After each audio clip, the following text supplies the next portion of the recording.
Praise the Lord. Hallelujah. Purihin po ang ating Panginoon sa umaga pong ito. Isang magandang umaga po sa bawat isa. Ayan po, yung kadadating lamang po. Ano? Pasok po kayo dito po sa harapan. Marami pa po. Ano? Ayan. Pasok lang po kayo. Ayun, dumating si, dumating. Hello. Welcome po ulit kayo sa gawain po ng ating Panginoon, ngayon lang po lang uli natin nakita. Praise the Lord. At hindi po nila nalilimutan, ang gawain po at ang araw ng pagsamba sa ating Diyos. So tayo po ay dadako na sa atin pong salita naman po ng ating Panginoong Jesus. 'Di ba? Gaya nga po doon sa ating inawit, 'di ba? Sabi nga po doon ang Panginoong Yesus, 'di ba, ay talagang naging matagumpay. At yung kanyang katagumpayan na 'yon, doon sa krus ay para po sa atin. Para sa atin po 'yon, yung katagumpayan na pinagtagumpayan po ng ating Panginoong Hesukristo. Kaya nga po lahat ng mga mananampalataya, yung mga totoong nakipag-isa na sa ating Panginoon, ay talagang magiging matagumpay talaga, sa buhay. Yung maging mananagumpay po tayo, sa atin pong pananampalataya, sa atin pong pagharap sa buhay, sapagkat ang ating Panginoong Hesukristo, ay naging matagumpay po sa lahat ng bagay. Kahit doon po sa kamatayan, kahit doon po sa mga pagsubok, kahit po doon sa mga tukso, naging matagumpay po siya. Kaya nga po itong yung tatalakayin natin, yung kaloob at kakayanan, dahil sa ganun po yung nagawa at ginawa ng ating Panginoong Hesus doon sa krus, yung pagiging matagumpay po ng ating Panginoong Hesus ay ibinigay po rin yan sa atin. Ipinagkaloob niya po yan, yung kakayanan na yan. Dahil kung hindi po, sa ating Panginoon Kristo, hindi po natin magagawa sa buhay. Yung pagtagumpayan po, yung mga tukso at pagsubok. Gaya ng ating Panginoong Hesukristo. Kaya ito po yung ating tatalakayin po, sa umaga pong ito, yung kaloob kakayanan. So sabi nga po rito, sa John 16:33, sinasabi ko ito sa inyo upang kayo magkaroon ng kapayapaan sa pakikipag-isa sa akin. Magdaranas kayo ng kapighatian sa mundong ito. Ngunit, tibayan ninyo ang inyong loob na pagtagumpayan ko na ang sanlibutan. Sabi ng ating Panginoong Hesukristo. So, hindi pala talaga exempted yung mga mananampalataya sa mga kapighatian. Hindi po tayo exempted. Hindi yan katulad ng mga itinuturo po ng iba na, ay pagka ikaw ay nanampalataya sa Panginoon, mawawalan ka na ng problema. Pagka ikaw ay nanampalataya sa Panginoon, exempted ka na sa mga paghihirap at sa mga pagtitiis. Di ba ganun po minsan yung mga itinuturo ng iba na parang binobola nila yung mga tao na parang maniwala doon sa kanilang ipinapangaral. At syempre tayo naman, yung iba, naniniwala, uy, dito na lang ako. Kasi talagang hindi na ako dadaan sa mga ganito o sa ganire. Paano yung sinabi ng Panginoong Hesus dito? Di ba? Na ang Panginoong Hesus mismo ang nagsabi, na sa mundong ito, sabing ganon, kayo'y magkakaroon ng kapayapaan sa pakikipag-isa sa akin. Magdaranas kayo ng kapighatian sa mundong ito, ngunit tibayan ninyo ang inyong loob. So kinakailangan lang pala pakatatag. Kailangan pala magpakatatag din tayo. Titibayan din natin yung ating loob, sabing ganon. Napagtagumpayan ko na ang sanlibutan. So ito ang salitang paniniyak ng Panginoong Yesus sa mga alagad. kaagad-agad ay matutukoy natin ang mga bagay na kanyang sinabi. Ang mga alagad ay magkakaroon ng kapayapaan sa pamamagitan ng pakikipag-isa sa kanya. Kaya iba po yung kapayapaan na meron tayo kay Kristo, ano po, na kahit tayo po ay nagdaranas pa, no, ng mga kapighatian. Ano, iba po yung kapayapaan na yon. Sabi nga ng Panginoon, ito po yung kapayapaan na hindi kayang ibigay ng sanlibutan. Oh. Kaya meron pong tayo yung joy. Hindi yung happy, kundi yung joy. Pwedeng maging happy ka, pero yung joy na galing sa Panginoon, wala talaga. Pwedeng maging masaya yung tao sa panlabas. Pero kahit na tayo nagdaranas pa ng iba't ibang mga kapigatian, meron pa rin tayong kagalakan sa puso. Sabi pong ganon. Sabi, ang alagad ay dadanas din ng kapigatian dito sa mundo. Sabi naman sa number 3, napagtagumpayan na ng Panginoong Yesus ang sanlibutang ito. Ang tagumpayting ito, ang inilakip niya sa pag-aatas na humayo, gawing alagad ang lahat ng bansa. Kasama ng atas ang pangakong makakasama nila ang Panginoon sa gawaing ito. Ayan, kawawa na. So, sa buhay Kristiyano, malimit po ang pagsubok at bighati. Ano po? Gayunpaman, tiyak din ang tagumpay kung tayo ay nakipag-isa na at nananatiling kaisa na ng ating Panginoon. Amen?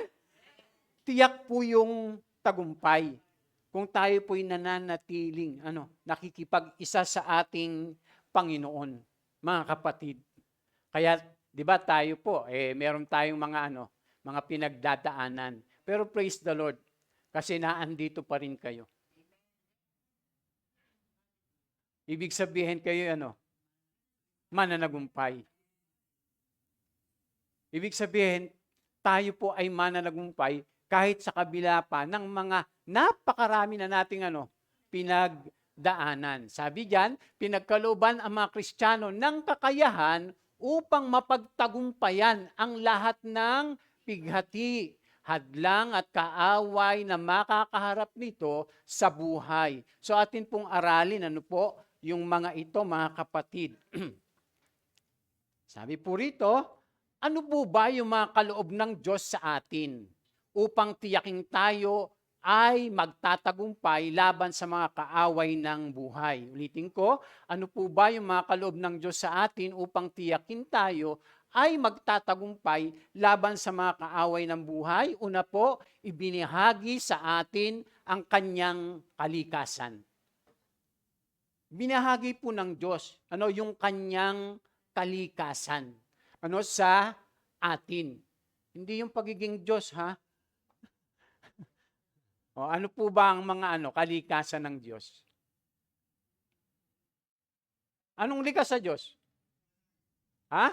Banal. Di ba? Ano pa? Tapat. Yan. Ano pa? Ganap. Ano pa? Mabuti. So merong ibinahagi sa atin ang Diyos. Ano po? Meron siyang ipinagkaloob sa atin. Meron siyang pinagkaloob na mga kakayanan sa atin. At yung likas niya ay ibinahagi sa atin. Dahil kung hindi po yun ibabahagi sa atin ng Diyos, hindi talaga natin makakaya. Naharapin po yung buhay kung sa atin lamang. Kailangan talaga natin yung kapangyarihan ng ating Panginoon. Di ba? Halimbawa, yung kabanalan ng Diyos, kailangan natin yon. Yung katwiran ng Diyos, kailangan natin yon. Yung pagiging mabuti ng Diyos, kailangan din natin yon na maging mabuti tayo. Kung mabait ang Diyos, dapat maging mabait din tayo. Kung maibigin ng Diyos, dapat maging maibigin tayo. Kasi yun yung kalikasan niya. Kaya kung wala yung mga kalikasang yun, hindi talaga natin makakaya na harapin yung buhay. Kaya nga po, dapat tutularan natin siya. Diba? Yun po yung laging sinasabi at tinuturo ng salita ng Diyos. Kinakailangang tutularan natin ang ating Panginoon. Atin po siyang susundan. Ayan. So sabi nga po rito, ang pagbabago sa buhay Kristiyano ay hindi pang-isip o yung ano lang, psychological o yung pangdamdamin o emosyonal lamang. Mayroon pong tunay na karanasang spiritual sa lahat ng mga tunay na nanampalataya. Ano po, kailangan maranasan po natin iyon at kailangan maranasan po ng tao. Katulad po natin, sabi nga po dyan, tayo po ay naisilang na muli o na-born again sa Espiritu sa pamamagitan ng ano? Banal na Espiritu. Alam niyo po, ang tao po lahat ay karnal. Tandaan po natin. Namumuhay na makalaman. Namumuhay na makasanlibutan. Para lamang po makaligtas tayo doon sa ganung gawain, kailangan nating ano? Ma-born again. Kailangan nating maipanganak na muli sa Espiritu. Dahil yung kakarnalan o yung pagiging makasanlibutan o yung pagiging makalaman, mga kapatid, ano po, ay mapagtatagumpayan lang natin once na tayo po ay naipanganak na muli. Basta totoo tayong naipanganak na muli. Basta totoo tayong nakipag-isa, nagbalik loob sa ating Panginoon Kristo, ano po, nagsisi tayo, ano, sumampalataya tayo sa Kanya, makakasunod tayo, mga kapatid.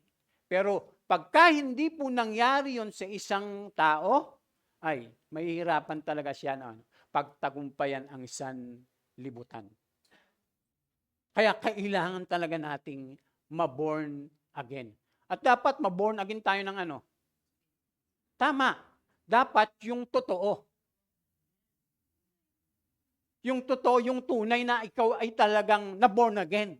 Yung nakipag-isa ka sa ating Panginoong Hesukristo. Kasi pagka sinasabi lang natin na tayo'y born again, pero hindi ka naman talaga totoong nagsisi sa ating Panginoon, hindi ka talaga nagpasya sa buhay mo na sumunod sa ating Panginoon, ay talagang mag-i-struggle tayo ng husto.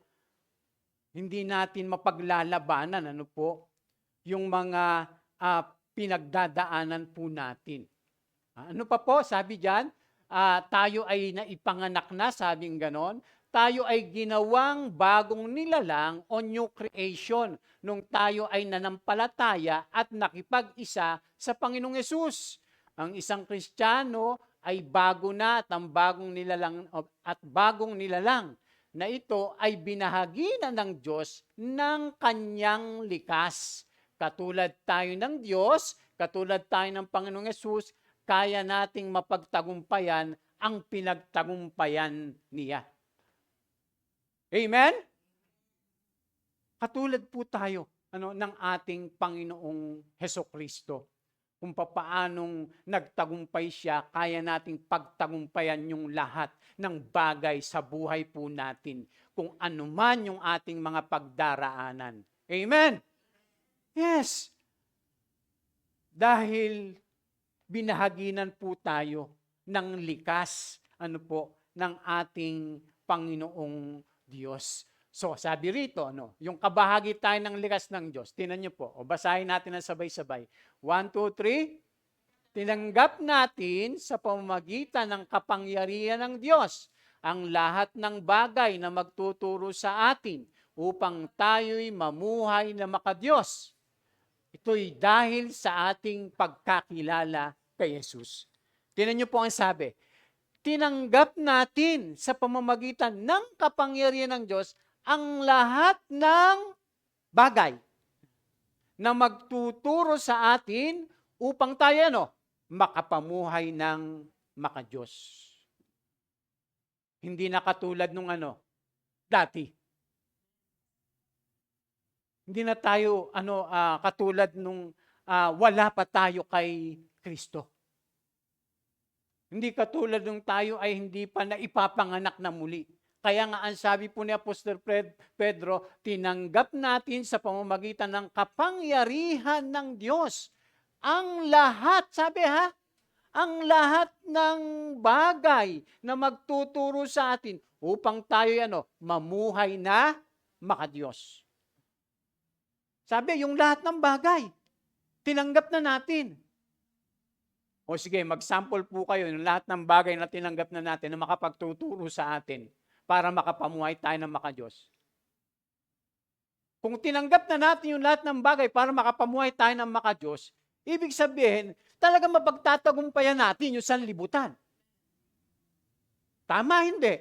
O, kita nyo po, sabi, lahat na ng bagay O ngayon, isipin natin, ano kaya yung mga bagay na tinanggap natin para makapamuhay tayo ng makadiyos? Kapangyarihan ng Diyos. Ano pa? Salita ng Diyos. Espiritu ng Diyos. Ay napakarami mga kapatid. Ang kailangan lang po ay unawain nating mabuti yung salita ng Diyos. Basahin nating mabuti katulad po nito. Huwag lang po tayo nagbabasa ng parang nagbabasa lang tayo ng comics, gano'n. Minsan, mas maganda pang, pagka nagbasa tayo ng message doon sa Facebook, talagang with feeling Pero yung message, yung ganito, pag hindi natin binabasang mabuti, hindi natin mauunawaan. Pag binabasa mo lang na parang nagbabasa ka nga ng ng Facebook, ay sabagay, yung Facebook pa nga, minsan, pa talaga Hindi mo mauunawaan yung salita ng Diyos kung nagbabasa ka lang katulad nung pagbabasa mo sa ibang mga o makabasa lang.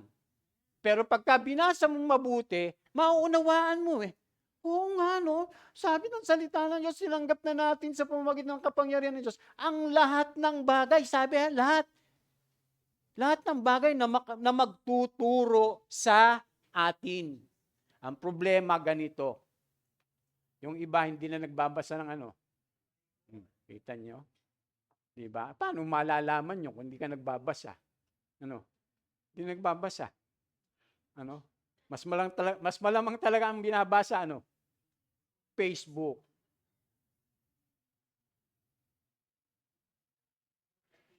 Tingnan mo, pag halimbawa, palaging di ba yun yung ating binabasa, binubuksan, di ba? Doon tayo sumasabay. Doon tayo sumasabay. Nagiging ganun tayo. Pero pagka halimbawa yung tayo, palabasan ng salita ng Diyos, tapos mine-meditate mo, mine-memorize mo, yung mga ganun, talagang with feeling. Tingnan pagka halimbawa nagsasalita ka, ang mga sinasabi mo mga spiritual. Kasi yung laman ng mo, puso mo. Diba? Pero pagka kung ang laman ng puso mo ay kung ano-ano, kung ano-ano rin ang lumalabas. Ganun po yun. Kaya sabi ng Biblia, ito'y dahil, tingnan niyo po, ito'y dahil sa ating pagkakilala kay Jesus. Kaya sabi ng Biblia, talagang higit pa tayo sa mananagumpay. Sabi pong ganun, na siya ring tumawag sa inyo upang bahaginan tayo ng kanyang karangalan at kabutihan. Di ba? May binabahagi sa atin Sa parang ito ay binigyan niya tayo ng mga dakila at napakahalagang pangako upang makaiwas tayo sa nakasisirang pagnanasa sa sanlibutang ito at upang makabahagi tayo sa kanyang, kita nyo, likas. Meron siyang ibinahagi na likas. Kasi kung hindi naman tayo makikipag-isa sa Panginoon, yung kalikasan niya, hindi tayo mababahaginan. Baka yung kalikasan pa rin ni Santanas,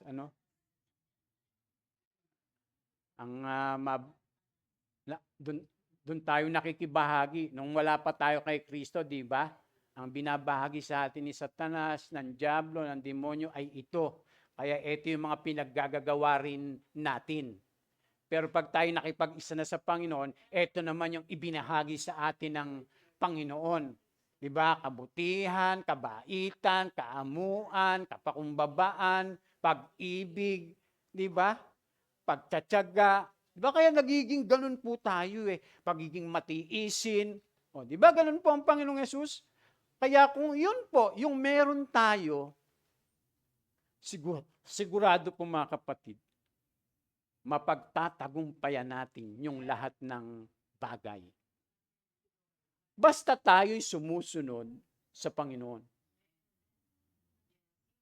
Basta inia-apply lang po natin mga kapatid kung ano po yung sinasabi niya sa atin.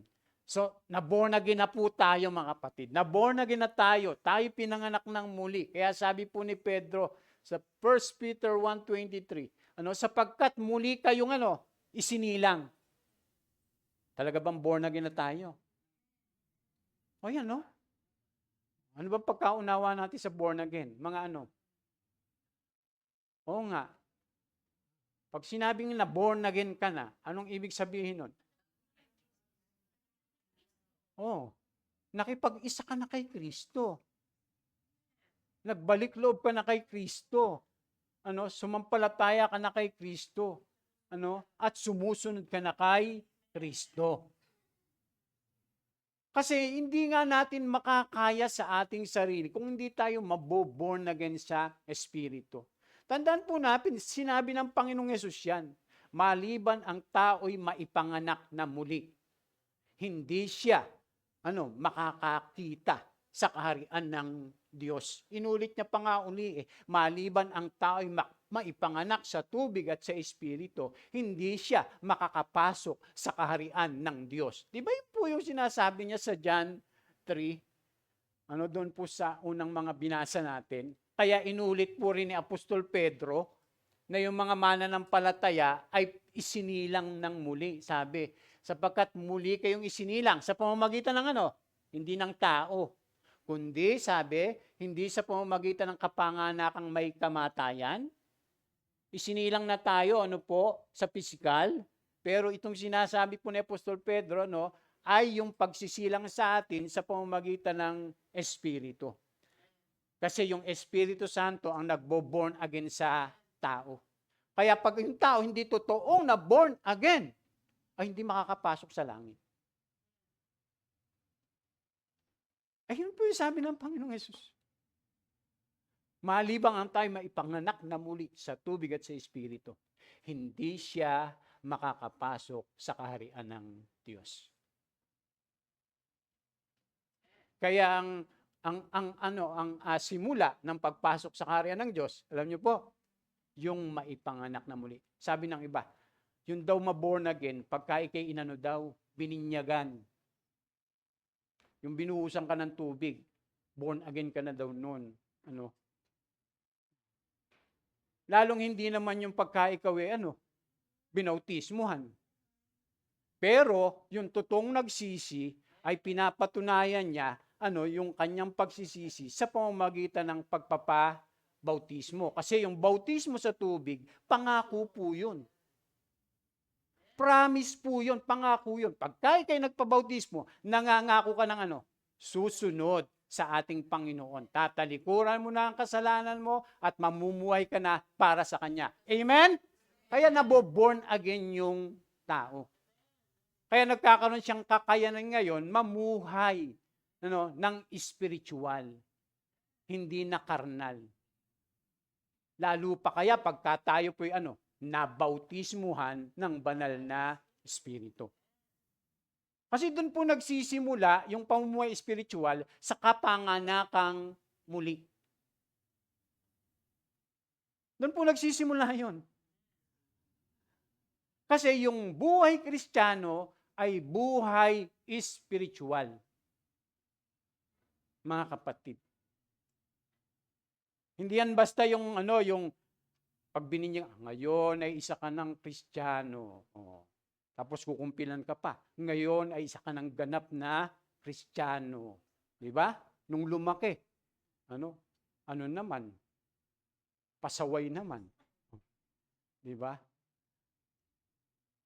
Hindi po ganon. Ang mga ipinanganak na muli sa pamamagitan po ng salita ng Diyos, ano po, ay yung tumanggap sa salita ng Diyos, tumanggap sa ating Panginoong Jesucristo, nakipag-isa sa Kanya, kasi yung mabuting balita yan eh. Yun yung mabuting balita na sabi ni Apostol Pablo, hindi ko kinakaya yung mabuting balita sapagkat ito yung kapangyarihan ng Diyos sa ikaliligtas ng bawat mananampalataya. Unay sa mga Hudyo, gayon din sa mga Griego. So kapag kayong tao, Hudyo man o Griego o anumang nasyon, pagka nakinig yan ng mabuting balita, tumanggap sa Panginoong Yesus, nakipag-isa sa Kanya, nagbalik loob sa Kanya, at nagpasya na sumunod sa ating Panginoong Yesus, naboborn again po siya. Ganun lang po yun. Tinatanggap ka na ng Diyos bilang kanyang anak. Di naisilang ka. Kaya nga ang sabi, ang lahat ng tumanggap at nalig sa kanya, pinagkalban niya ng karapatang maging anak ng Diyos. Di ipinanganak ka ng Diyos. Kasi nga, naputol yung relasyon ng tao sa Diyos bilang anak. Nung magkasala yung tao. Ang gusto ng Diyos, maibalik yun. Kaya kailangan natin maipanganak muli sa Espiritu. Amen? Naintindihan po ba natin? Kailangan po, ipaalala po sa atin ito mga kapatid. Minsan kasi, ano ba yung born again? Pag tinanong ka, bakit ang tawag sa inyo, born again? Di ba? Bakit 2 beses ka bang pinanganak? Kasi bakit born again ka? Di ba? Ano sasagot mo? Sabi mo, opo, 2 beses po akong pinanganak. Una yung physical, pangalawa yung spiritual. Ganun na kasimple. Ano yung spiritual? Ipaliwanag mo kasi ganito po, tayong tao ay nahiwalay sa Diyos dahil sa kasalanan. Parang nag-share ka, dahil hiwalay tayo sa Diyos, hindi niya na tayo inaaring mga anak niya. Ngayon, para tayo maging anak niyang muli, kinakailangan nating maipanganak muli sa pamamagitan ng salita ng Diyos, ng ating Panginoong Yesus. At ang gumagawa nun, kapag nakikinig yung tao sa salita ng Diyos, yung banal na Espiritu. Habang nag-share ka yung banal na Espiritu, sasabihin, Margaret, magbalik ka na. Magbalik ka na. Parang gano'n, magsisi ka na. Tanggapin mo na. Parang gano'n. Ikaw naman mag-iisip ka. Kailangan ko na ba talaga to? Yung gano'n. Hindi. Ang banal na Espiritu ang nag-uusig sa tao. Pagka siya po ay nakakapakinig ng salita ng Diyos.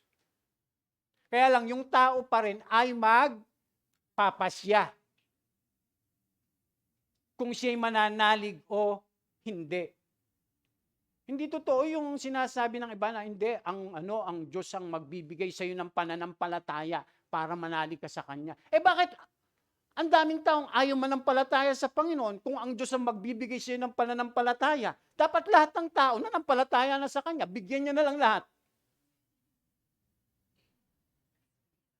Sige po.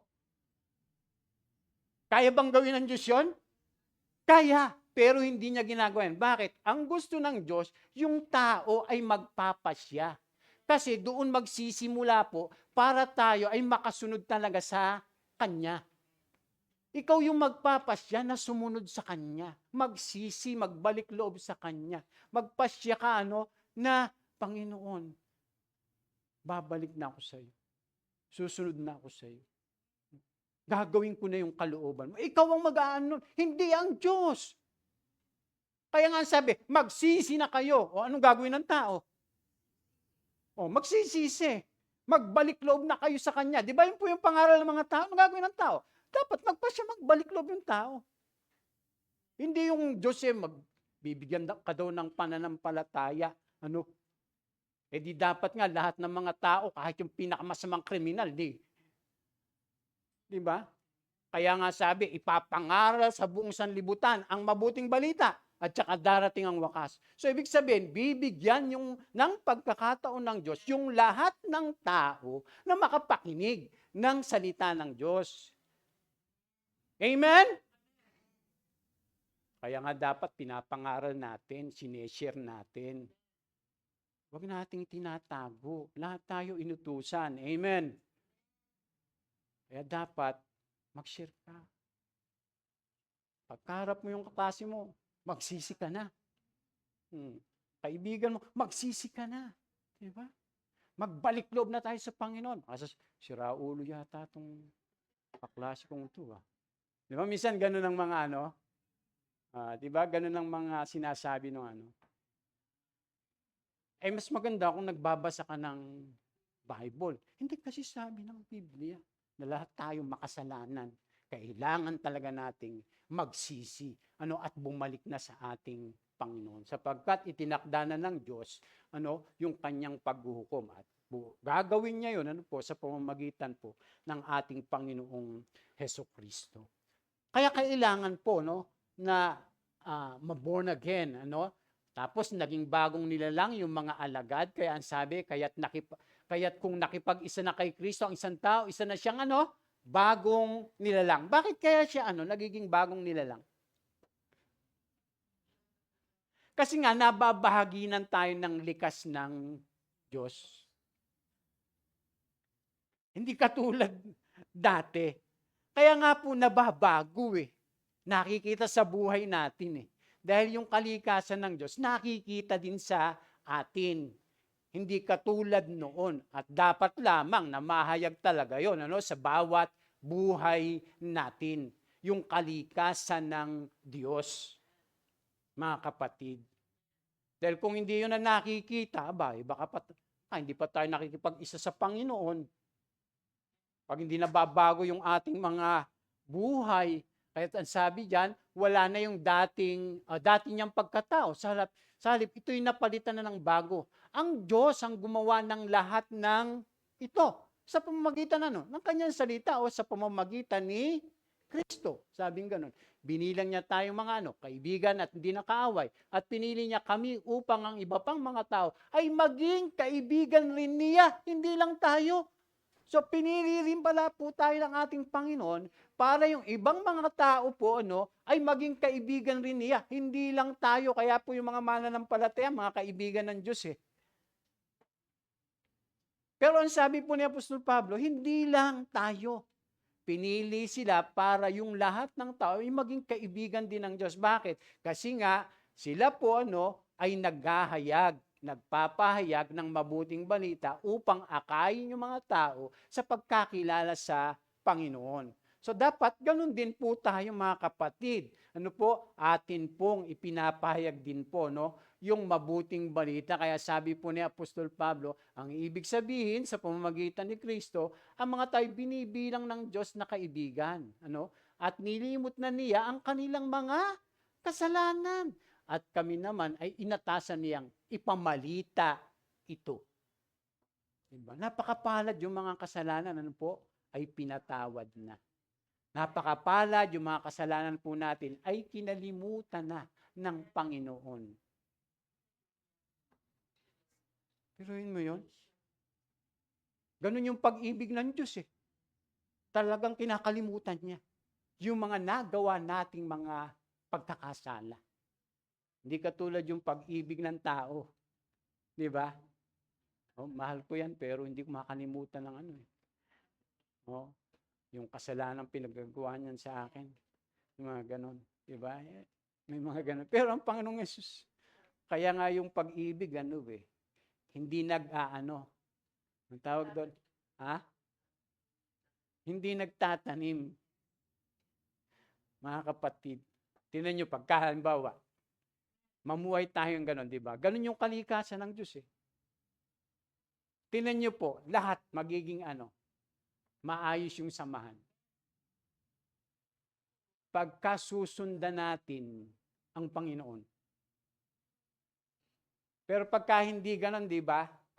Kahit magkakasama tayo, parang tayo Di ba yung mga tao, ay sa pamilya, sa mga kamag-anak, yung nagsasama-sama nga, pero merong parang plastikan lang ba? Di ba? Pag magkakasama, tapos pag magkatalikod,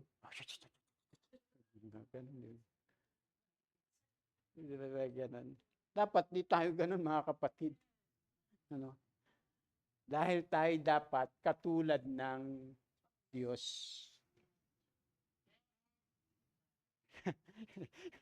Parang ayaw mag-agree nung iba, no? Ano?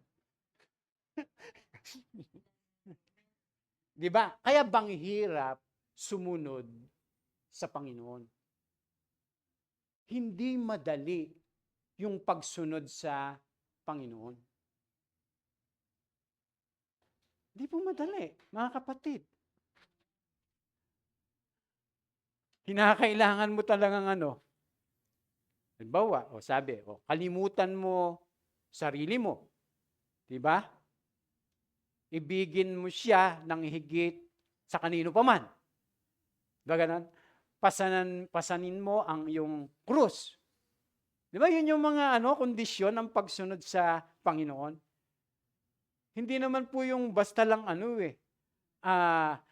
nanampalataya tayo sa Panginoon, tapos wala na tayong gagawin pa, mga kapatid.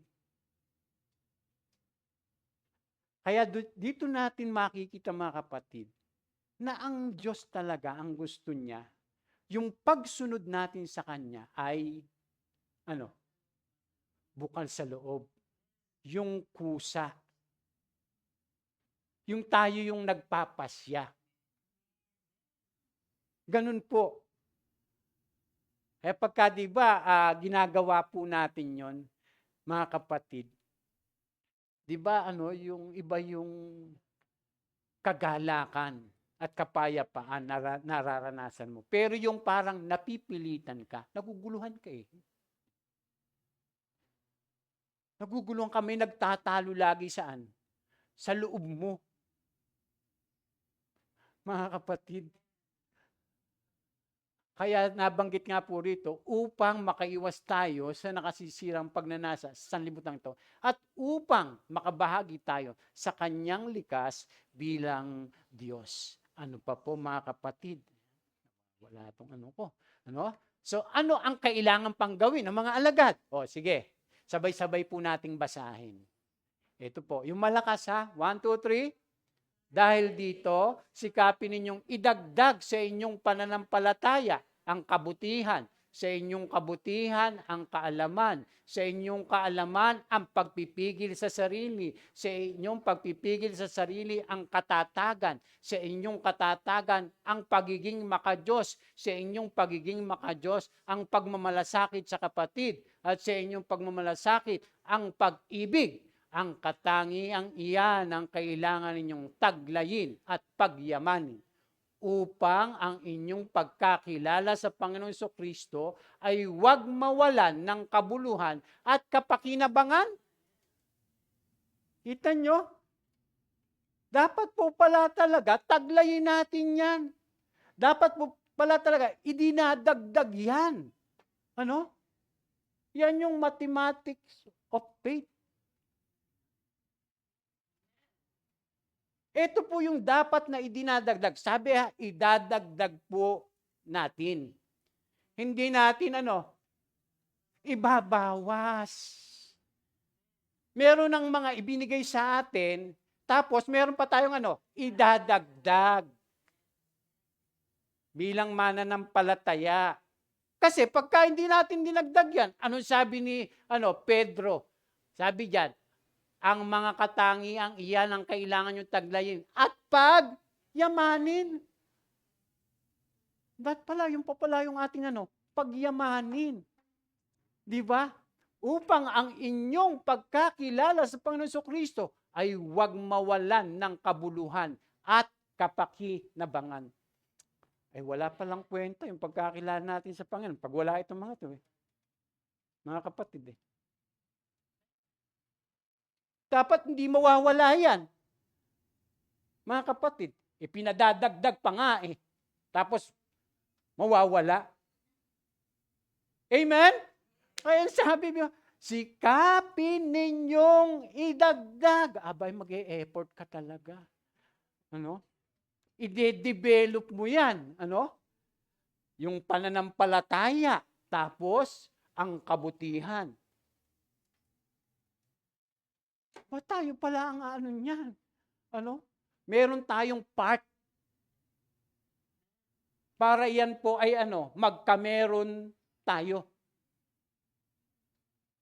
Kung may pananampalataya na tayo, dagdagan pa natin. Kung mabuti na tayo, dagdagan pa natin. Yun po yung ibig sabihin. Kung wala naman, ay mas lalong idagdag natin. Wala nga eh. Mga kapatid, kaya sabi, at yung kabutihan ang kaalaman. Kaya kinakailangan natin laging magturuan. Mag-aral. Huwag tayong piling alam na natin lahat. Ay pagka meron tayong attitude, alam na natin, hindi ko na kailangan makinig. Alam ko na yan. Hanggang doon ka na lang. Wala ka nang matututunan pagka ganun. Ang attitude po natin. Pagka tayo po may attitude, yung mga tao ng ganun, kahit tayo mga Christian, yung hindi mo na kailangang turuan, hindi mo na kailangang mag-aral, hindi mo na kailangang magbasa, Pag ang attitude po natin ganun, alam niyo po ang tawag sa atin. Stagnant. At saka pag ayaw nating matuto dahil alam na natin lahat, ay wala ka talagang matututunan. Alam mo na lahat eh. Wala na may dadagdag. Pero ang sabi, idagdag yung kaalaman. Paano ka magkakaroon ng kaalaman? Hindi ka nagpapaturo. Ang daming kaalaman sa buhay na dapat nating malaman at matutunan. Mga kapatid, ang gusto nga ng Panginoon, maging marunong tayo eh. Yung wisdom na galing sa Kanya. Hindi yung wisdom na galing dito sa sanlibutan. Kaya ang sabi, idadagdag po natin yan. Pinagsisikapan niya, dinidevelop po yan mga kapatid. Kami nga ako nga nagpapastor na sa inyo. Tuwing Sabado, meron kaming mentoring, may coaching kami. Para madagdagan yung aming kaalaman. Dahil i-share namin sa inyo kung wala kaming alam. Amen? Ay, anong ibibigay mo kung wala ka? Ano ituturo mo kung hindi ka naman nag-aral? Mga kapatid. Kaya kailangan natin yung salita ng Diyos. Dahil marami pong ituturo yan sa atin. At pagka tayo nagpapaturo, madadagdagan yung ating kaalaman. At siyempre, pag tayo may kaalaman, di ba, makakapagsalita tayo. Tapos, sasabihin nung nakikinig, may karunungan tong taong ito. Kasi ang dami niyang alam. Mga kapatid. Kaya kinakailangan po talaga, dinidevelop sa natin yan. Pinagsisikapan natin yan, idinadagdag po natin yan sa ating buhay. Diba? Yung kaalaman, ang pagpipigil sa sarili. Lahat ba tayo merong self-control? Sana nga, Baka nakabasa ka lang ng message sa Facebook, Tapos, hindi naman ikaw ang pinapatamaan nang gagalaiti ka na. Di ba? Sasagot ka na. Tapos sasabihin mo na yung pangalan. Kung sino yung meron po akong mga babasang ganyan Ewan ko kung mga Christian ba talaga yun. Lahat na yata, kaaway niya. Di ba yung ganon? Yung pagka wala kang self-control, inaano po yun. Dinidevelop po yung mga ganyan, mga kapatid. Kaya pag wala kang self-control, sa malamang na malamang, di ba, ang bilis mong magalit, makapagsalita ka agad ng ganito, di ba? Kaya dapat idagdag po natin yan. Yung pagpipigil sa sarili at yung katatagan. Sabihin mo, matatag ako. Matatag ako. Sa tulong ng Panginoon. Pero pagdating ng linggo, hindi mo na magsisimba. Ngayon maglalaba ako. Ang dami kong labahin. Pero mo, tinalo ka kaagad nung labahin mo.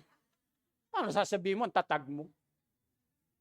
Di ba yung, napakasimple lang po nun mga kapatid. Nadaig ka kaagad. Tapos sasabihin mo, ang tatag mo. Di ba? Matibay ka. Mananagumpay ka. Yung labahin lang, talo ka na eh. Paano mo sasabihin matibay ka at matatag sa pananampalataya? Mga kapatid, dapat mahayag po ito sa buhay natin, at yung pagiging makadiyos. Yung talagang namumuhay tayo sa kabanalan, Yung godly po, yung ating lifestyle talaga. Dapat makadiyos yung ating mga ginagawa. Amen? Pag sinabi, baka pastor, makadiyos, kailangan lahat makadiyos. Hindi na pala ako magtatrabaho. Bakit? Pagka ikay nagtrabaho, kailangan nagiging ka pa rin? Makadiyos. Pagka nasa school ka, kailangan makadiyos ka pa rin. Di ba? Pagka ikay nangangapit bahay, dapat makadiyos ka pa rin. Hindi makamarites, sabi niya. Di ba? Kasi dapat, ang sabi nga, ano man ang inyong ginagawa, gagawin ninyo sa ikaluluwalhati ng Diyos. Ngayon, kung ginagawa natin sa ikaluluwalhati ng Diyos, ang lahat natin ginagawa, makadiyos tayo. Mga kapatid. Pero sinasabi mo, Kristiyano ka. Tapos chismosa ka naman. Paano ka magiging makadiyos? Diba? Paano ka magiging makadiyos nun? Ay chismoso ka. Chismoso ka. Chismosa ka. Mga kapatid. Paano mo sasabihin na makadiyos ka? Kung yung buhay na may buhay. Kaya ikay nadidimanda ng slander, libel. Diba? Pagka yung hindi ka nag-iingat, nawala na tayo. Kaya sabi dyan, so mga katangiang yan, sabi ganyan, pagiging makadiyos at pagmamalasakit sa kapatid. At sa inyong pagmamalasakit, ang pag-ibig. Alam niyo yung pagmamalasakit, mga kapatid?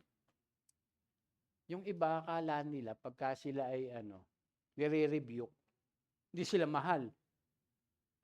Akala nila, pag pinapagalitan, hindi sila mahal. Hindi nila alam, yun nga yung pagmamahal. Kailangan pakita natin yung pag-ibig. Sabi dyan yung pagmamalasakit Siyempre, pag nagmamalasakit ka, umiibig ka. Ibig sabihin, talagang, yung concern ka, sa iyong kapwa o sa iyong kapatid. Kaya minsan, namin misinterpret. Alam mo bakit? Pagka matigas ang ating ulo. Ayaw nating makorek. Magpasalamat tayo pag mayroong nag-aano sa atin. Naku, napakapalad nyo mga kapatid. Napakapalad ng church, na yung mga leader ay nagkukorek. Pero pagka yung mga leader sa church, hindi ginagawa yun, wag ka na manatili doon sa church. Kaya lang yung iba, ayaw manatili sa church, baliktad. Kasi ayaw dapat tayo po mga kapatid, doon tayo manatili sa church na nagko-correct sa atin. Dahil tanda talaga yon ng pag-ibig o pagmamahal. Dahil ganun ang Diyos. Itinutuwid niya tayo kasi minamahal niya tayo. Kaya idagdag po natin yan lahat. Kaya ang sabi, ang mga katangiang iyan ang kailangan ninyong taglayin at pagyamanin. Di baling hindi tayo mayaman sa mga material. Basta't mayaman lang tayo sa mga katangian ng Diyos. Amen! Kasi yun po yung dadali natin sa langit. Hindi yung mga bagay sa sanlibutan. Amen? Yes, totoo po yun, mga kapatid. Minsan yung iba, marami nga mas pinagpopokusan yung mga bagay dito. Hindi po, mga kapatid. Dapat ang pukusan natin yung pangwalang hanggan. At ito po yun, upang ang inyong pagkakilala sa Panginoon Kristo ay huwag mawala ng kabuluhan at kapakinabangan. Ang taong wala ng katangiang iyan ay mistulang bulag na pinatawad na siya sa kanyang mga kasalanan. At sayang, di ba? Pagka yung pinatawad na tayo, tinanggap na tayo ng Panginoon, nakipag-isa na tayo, tapos ayaw nating ipamuhay yan, ayaw nating pagsikapan yan, di ba? Parang na nga rin tayong bulag. Parang nilimot na din natin uli, ang Panginoon sa buhay natin. Kaya nga, mga kapatid, lalo kayong maging masigasig upang mapatunayan yung kayo nga tinawag at pinili ng Diyos. Ay ang katibayan pala na tayo ay tinawag at pinili yung ating kasigasigan. Dahil alam mo sa sarili mo, tinawag ako ng Panginoon, di ba? Pinili ako ng Panginoon. Kaya gagawin ko yung lahat ng pagkakataon ko na ibinibigay sa akin para mapaglingkuran ko siya. Amen? Yun yung ebidensya nga na masasabi mo na, Lord, dahil tinawag mo ko, pinili mo ko, ngayon gagawin ko naman yung para sa iyo. Ginawa mo yung part mo sa akin, gagawin ko naman. Yung nais mo. Sabi pong gano'n. Kaya sabi diyan, kung ganito ang gagawin ninyo, kita nyo na. Hindi kayo matitisod. Kaya yung iba, madalas, nagbabackslide Kasi nakakalimutan yung mga ito. Hindi dinidevelop. Hindi inia-apply. Hindi pinapamuhay. Kaya sabi diyan, sa ganitong paraan, kayo'y maluwang na papapasukin sa walang hanggang kaharian ng ating Panginoon at tagapagligtas na si Hesukristo. At yan po yung ating inaasahan at pag-asa, mga kapatid. Ano pa po? Ayan. Okay lang po ba? So ano po ba ang kaloob ng Diyos sa atin upang tiyaking tayo ay magtatagumpay laban sa mga kaaway ng buhay? Pangalawa, pinagkaloob sa atin ang banal na Espiritu, ang pangalawang parakleto. Kaya ibinigay na sa atin yung lahat ng bagay, para makapamuhay tayo ng makadiyos. At kung mayroon nga yung lahat ng bagay na yan na ibinigay sa atin, ay magtatagumpay po talaga tayo, mga kapatid, sa buhay. Napaka-imposible na hindi dahil nagtagumpay po ang Panginoong Hesukristo sa lahat ng iyan. Ano po? Sabi rito, higit kanino man ang Diyos ang higit na nakakakilala sa atin. Alam niya kung ano ang ating kinakailangan upang makapamuhay ng buhay na kanyang itinalaga. Dito man sa daigdig na ito, sa langit o sa bagong daigdig na darating pa lamang. Dahil dito hindi niya iniwang ulila ang mga alagad matapos na bumalik ang Panginoong Hesus sa kalangitan. Ipinagkaloob yung banal na Espiritu matapos ang 10 araw na paghihintay. Siya ang pinangakong kaloob at kapangyarihan sa bawat nakipag-isa sa Panginoon. Ano po? Meron siyang pinagkaloob sa mga alagad. Ano po? At natanggap po yan nung unang alagad, nung unang Kristiyano, at ito po yung banal na Espiritu. Hindi lamang tayo binago, binuhay sa Diyos ang ating mga espiritu nung dating patay sa Kanya. Hindi lamang tayo naiugnay sa Diyos nung tayo ay nanampalataya. Tayo rin ay binigyan ng katulong upang matiyak ang tagumpay natin dito sa kasalukuyang buhay. So mahalaga po ito, mga kapatid, Kasi po, ito po yung ating makakasama sa ating pamumuhay bilang mga mananampalataya. So ang ipinangakong banal na espiritu. Marami pa akong sasabihin sa inyo, subalit hindi pa ninyo kayang unawain ngayon. Ang Panginoong Yesus po nagsasalita dito doon sa mga alagad. Sabi niya, ngunit pagdating ng espiritu ng katotohanan, papatnubayan niya kayo sa lahat ng katotohanan galing sa Diyos. Sabi pong ganun.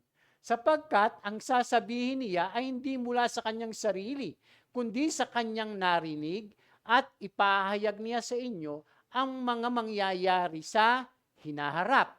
Pararangalan niya ako sapagkat tatanggapin ng Espiritu mula sa akin ang ipapahayag niya sa inyo. Ano po? Ang lahat ng sa Ama ay sa akin, kaya ko sinasabing tatanggapin ng Espiritu ang mula sa akin at ipahayag niya ito sa inyo. Kaya po ang Panginoong Yesus, hindi naman siya yung yung gumagawa lang sa kanyang sarili. Yung ginagawa niya, yun din yung ginagawa ng Ama. Yung ginagawa niya, yun din yung ginagawa ng banal na Espiritu. Kaya yung ginagawa ng banal na Espiritu nasa atin, ngayon, nasa church, dahil ang Panginoong Yesus naandun na sa langit yun po yung ginagawa din ng Panginoong Yesus. Yun din po yung ginagawa ng Diyos Ama. Kasi sila po yung iisa, mga kapatid. Amen? Dahil ang Ama at ang anak naandun Ang Espiritu Santo naandito. Tapos, ipinangako yun doon sa mga mananampalataya. So, mahalaga po ito mga kapatid na maunawaan nating mabuti kung ano po yung papel ng banal na Espiritu. So, anong dapat gawin ng Kristiyano? Siyempre, dapat mamuhay tayo sa Espiritu. Kaya sabi po rito, kaya nga hindi nahatulang maparusahan ang mga taong nakipag-isa na kay Kristo Jesus. So, ibig sabihin, dati, tayong lahat ay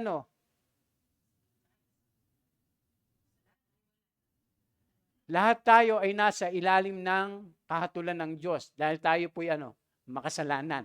Pero yung nakipag-isa na nanampalataya na, nagbalik loob na sa ating Panginoong Yesus. Kaya sabi, hindi nahatulang maparusahan. Sabi pong ganun. Ang mga taong nakipag-isa na kay Kristo Jesus. Wala na ako sa kapangyarihan ng kasalanan at kamatayan, sabi ni Pablo, sapagkat pinalaya na ako ng kapangyarihan ng Espiritong nagbibigay buhay sa pamamagitan ni Jesucristo. Tingnan niyo po, nung tayo na born again, di ba? Sa pamamagitan ng Espiritu. Yun po yung ibig sabihin niya, mga kapatid. Atin pong unawain mabuti. Tapos sabi dito, ginawa ng Diyos ang hindi kayang gawin ng kautusan dahil sa likas na kahinaan ng tao. Isinugo niya ang kanyang sariling anak sa anyo ng taong makasalanan upang pawiin ang kasalanan. Sa gayon, hinatulan na niya ang kasalanang umaalipin sa tao. Ginawa ito ng Diyos upang ang panuntunan ng kautusan ay matupad na sa atin na namumuhay ayon sa Espiritu at hindi ayon sa hilig ng laman. So ang inaasahan po ng Panginoon sa atin, dahil tayo po ay pinanganak na sa Espiritu, hindi na tayo mamumuhay sa hilig ng laman, kundi ayon dun sa Espiritu ng Diyos. Kaya po yung mananampalataya ay nagiging spiritual dahil namumuhay siya sa Espiritu.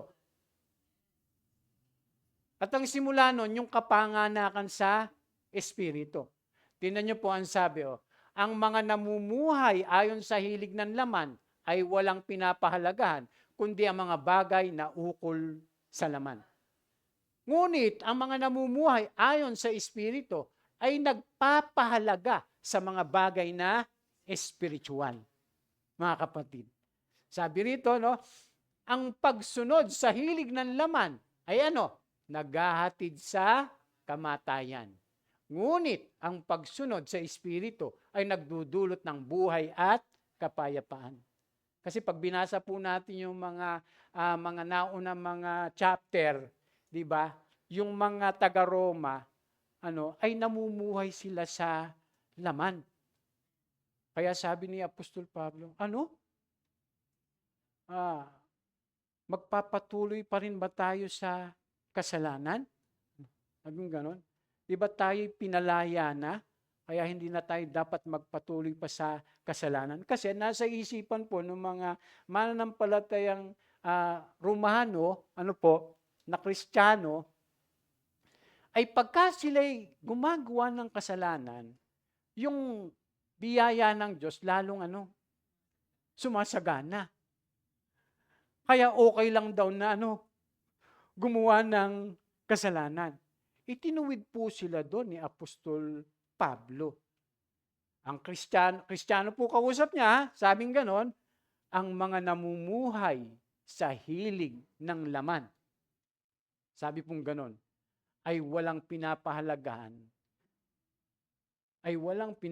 kundi ang mga bagay na ukol sa laman. Pagka namumuhay ka na sa hilig ng laman, talagang mas papahalagahan mo na yun. Kaya po yung Kristiyano, mamimili lang dalawa Hindi pwedeng magkasabay. Yung namamangka ka sa dalawang ilog, hindi po pwede sa Panginoon yun, mga kapatid. Bakit? Kasi nga, dapat ang inaasahan sa atin, nung tayo na ipanganak ng muli, mamumuhay na tayo sa Espiritu. Yun yung simula Yun yung simula. Kaya ang sabi po mga kapatid, ang pagsunod sa hilig ng laman ay naghahatid sa kamatayan. Pero Kristiyano po ang kausap niya.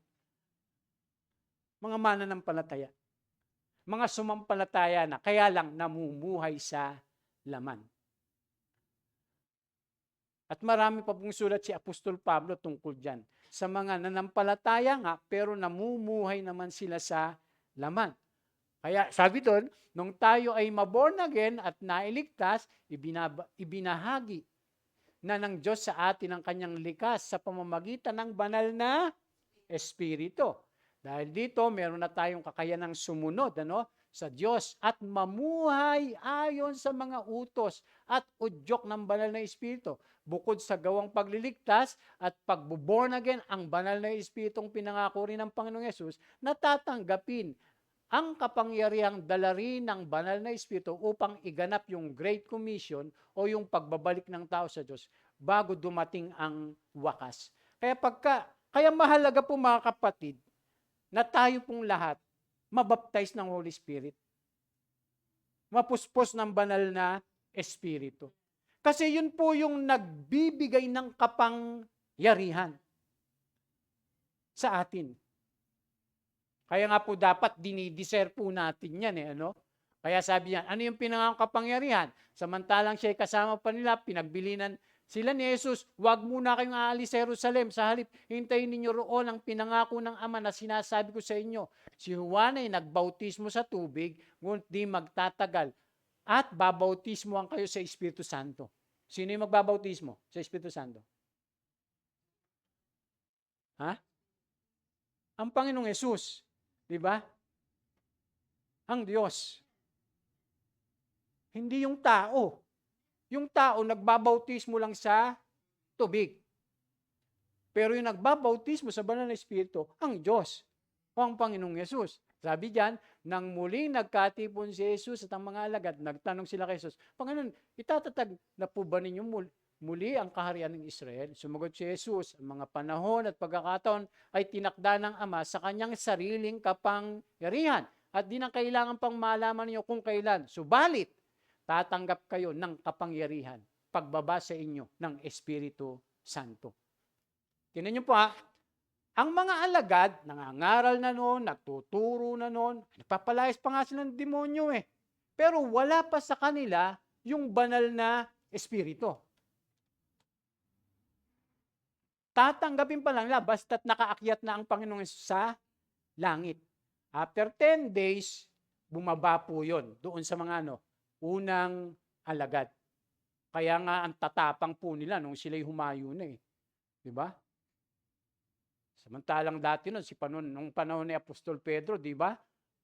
ano lang siya, nagtatapang-tapangan. Sabi niya, Panginoon, kahit anong mangyari, hindi kita iiwan. O di ba, gano'n si Apostol Pedro eh. Pex man, mamatay man. Hindi kita iiwan. Nung hinuli na po ang Panginoon, di ba, nagkanya-kanya sila. Di yung tapang lang ni Pedro sa ano lang, sa salita. Pero nung nabaptize na sila ng Holy Spirit, alam nyo, nung mangaral si Apostol Pedro, naku, napakatapang na. Sabi nga ng mga, saan kumuha ng karunungan yung mga tao yan? Di ba? Minsan ganun yung mga di ba yan yung mga mangingisda lang yung mga yan? Tatapang na nilang mangaral, magsalita. Kasi po, nabaptize na sila ng Holy Spirit. Hindi kaya dahil sa yun ang dahilan kung bakit hindi natin nagagawa yung ganito, ganyan. Dahil hindi natin nararanasan yung baptism ng Holy Spirit. Ibig sabihin, may kulang talaga. Hindi pwedeng basta tayo nanampalataya lang, na born again lang sa Espiritu. Magkaiba po kasi yung na born again sa Espiritu, doon sa nabautismuhan ka sa banal na Espiritu. Magkaiba po yun. Dahil yung mga unang alagad na born again na yan, yung mga kausap ng Panginoon. Hindi pa sila baptized niyan. Sinabihan pa lang sila at pinangakuan. Mga kapatid. Kaya yung mga Christian talaga, kinakailangan natin yung bautismo sa banal na Espiritu. Kaya ako po laging sineshare sa inyo to para maging sa isip at puso natin. Yung may kamalayan lagi tayo na kailangan po natin iyon, mga kapatid.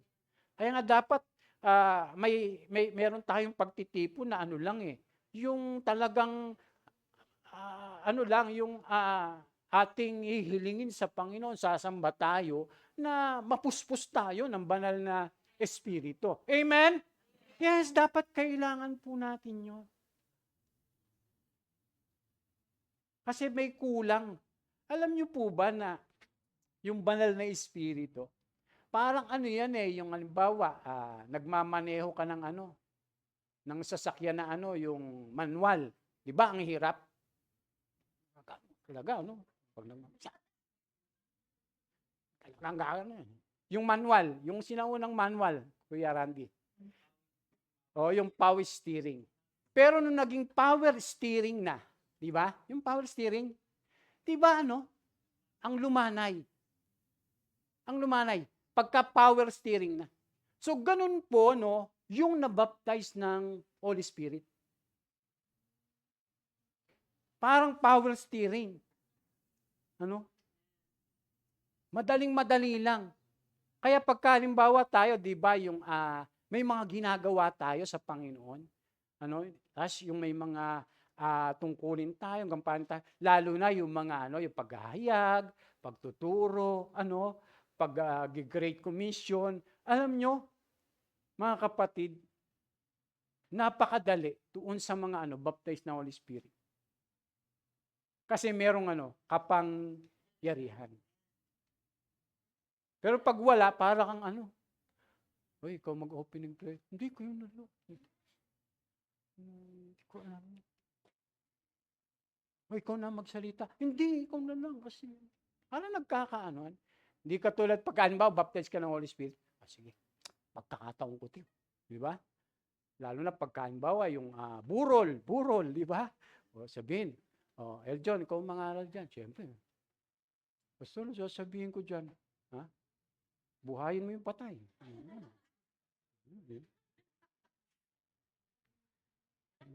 Malay mo nga, ganun ang gawin ng Panginoon.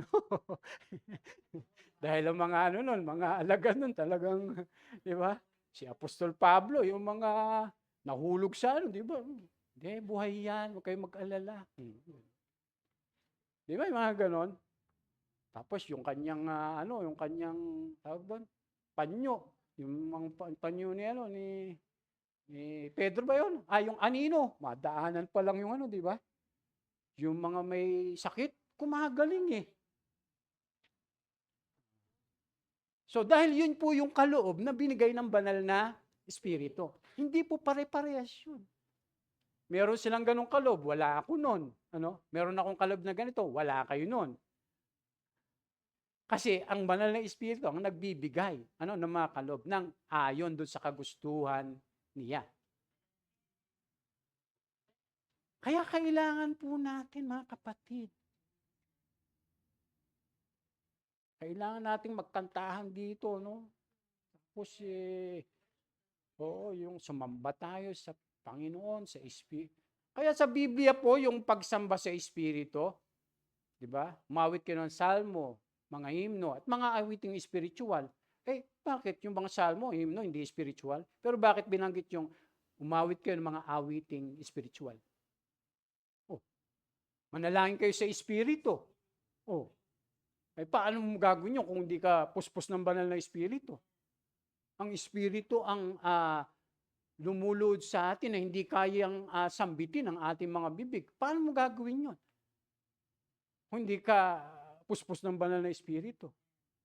Minsan hindi natin maipanalangin yung ibang mga bagay. Pero pagka ikay nanalangin sa Espiritu, lahat nasasabi niya. Mga kapatid. Kaya mahalaga po, habang nandito pa tayo, gawin natin yun. Kailangan natin ang banal na Espiritu. Alam niyo po, mas masusunod natin ang kalooban ng Diyos kung yung banal na Espiritu ay naranasan natin. Kasi yun nga yung magbibigay sa atin ng kapangyarihan para maisagawa kung ano yung kalooban ng Diyos. Alam niyo po bang maraming mga ginagawa tayo sa buhay na ito, sa paglilingkod. Minsan, dala lang minsan ng ating kaisipan, kaalaman, sariling yung sariling yung talento, kasi napag-aaralan po lahat yan. Pero iba po yung ginagawa natin yun sa patnubay ng banal na Espiritu. Minsan magtataka tayo, di ba? Bakit yung mga nagtuturo, nangangaral ng ganito, ganito, saan niya kaya kinukuha yung pinagsasabi niya? Di ba? Minsan, tataka tayo. Di ba yung ganun? Tapos, yung mga sinahabi niya, mo. Yung, napipil mo. Na parang ako yata ang inaano nito. Parang ganun, Meron siyang, yung meron siyang impact, may power siya, mga kapatid. Ano po? Kaya ganun kahalaga po yung Espiritu Santo sa atin pong buhay. Kaya yan po yung dapat, ayan, kita nyo. Para kanino yung banal na Espiritu? Last na lang po, Sabi, ang mga pinatawad at mga nanampalataya at nagsisi at tumalikod sa mga kasalanan. Ito po nabagbag ang kanilang kalooban na marinig ito at tinanong nila si Pedro at ang mga apostol. Eto, nabaptize na sila Pedro nito, tsaka yung mga apostol. Nung nangaral si Apostol Pedro, tingnan nyo, nabagbag po yung mga tao. Sabing ganon, mga kapatid, anong gagawin namin? Sumagot si Pedro, pagsisihan ninyo talikdan ang inyong mga kasalanan, una, tingnan nyo po yung makakatanggap lang ng banal na Espiritu, yung mga nagsisi at tinalikdan na yung kasalanan. Tapos, ano susunod? At magpabautismo kayo. Saan? Sa tubig.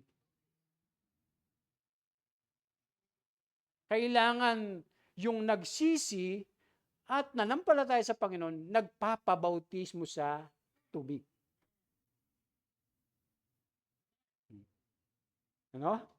Tapos, di nagsisi na, nagpabautismo na sa tubig. Anong sabi? Sabi, magpabautismo kayo sa pangalan sa Kristo upang kayo'y patawarin. Ang susunod, at ipagkakalob sa inyo ang Espiritu Santo. Ipagkakalob pa lang. Hindi sinabing at natanggap nyo na ang banal na Espiritu nung kayo'y nagsisi at nagpabautismo. Kaya yung Christian normatives, yung normal na Christian, nagsisi, nagpabautismo, tinanggap yung banal na Espiritu. Kasi, Pastor, pagka hindi kami puspos, abnormal sa lagay kami. Hindi po. Hindi naman. May kulang lang. May kulang. Kaya maraming Christian, parang hindi normal. Ganun din. Parang ganun din. Ano? Kaya sabi, at tatanggapin niyo, sabi ganon. At ipagkakaloob. Ipagkakaloob pa lang, ang sabi. Ano? Hindi yung natanggap nyo na pagkatapos nyo magsisi at magpabautismo. Ipagkakaloob sa inyo, Espiritu Santo. Tingnan nyo, sapagkat ang pangako'y para sa inyo at sa inyong mga anak. So yung pangako pala ng kapuspusan ng Banal na Espiritu, para sa lahat ng ano, sabi, sa bawat tatawagin ng Panginoong Diyos.